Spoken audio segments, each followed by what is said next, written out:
Get ready for a surge in M&A activity. That's the word from Jeff Kaplan, Global Head of Mergers and Acquisitions, Financial Sponsors, and Corporate Finance at Bank of America Merrill Lynch. He joins us now in the studio. Jeff, very glad to have you with us. Thanks, Deirdre.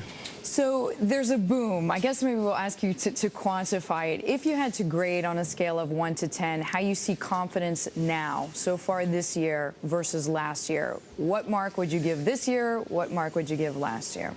I think last year, Deirdre, we probably 1 to a 2, relatively low. I would call this year more of a boomlet, not quite a boom, maybe a 7, with the expectation that perhaps next year we can expect maybe an 8 or a 9. So confidence is coming back. I mean, when you're speaking with people in the business community, they're willing to do deals. They're willing to consider strategic alignments.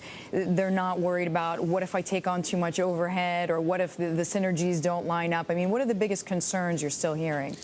We've seen CEOs and boards become much more comfortable with the capital markets. We've seen debt financing improve so that companies are comfortable with taking on acquisition debt. We've seen equity prices stabilize, so sellers are happy with valuation. Buyers are in a position where they can use stock, and therefore there's an increased sense of confidence that shareholders will receive strategic buyouts as very positive in this market. So then do you think we're going to see the bigger deals as we have actually seen so far this year? I mean, is this going to be just the huge size year?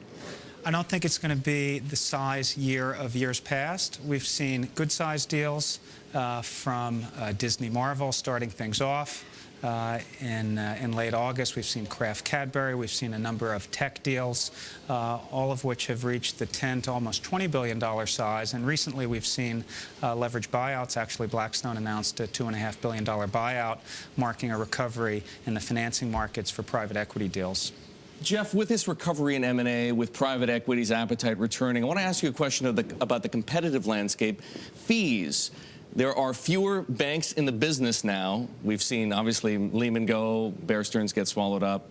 Do you find you have more pricing power than you did, say, go back a couple of years ago when there seemed to be so many people competing for the same slice of the pie?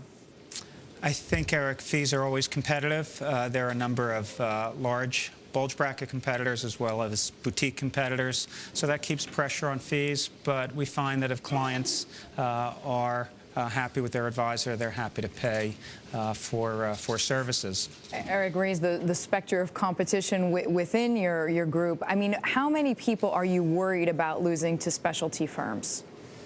We've seen a bit of a migration, but what we found, Deirdre, is that actually market share has increased amongst the big banks. What we see with advisors today is that clients are very focused on capital. So the big firms like Bank of America, Merrill Lynch are very critical to capital raising, whereas the boutiques can't typically provide that. One other trend that you mentioned before we actually came on air that you saw was surprising was that there's an increase in cross-border deals. Why do you think that's happening now? Cross-border, I think, represents a number of opportunities. We've seen a decline in the dollar. It gives more appetite to European and Asian buyers so that U.S. assets are very much desired and valuations are good. They're cheaper.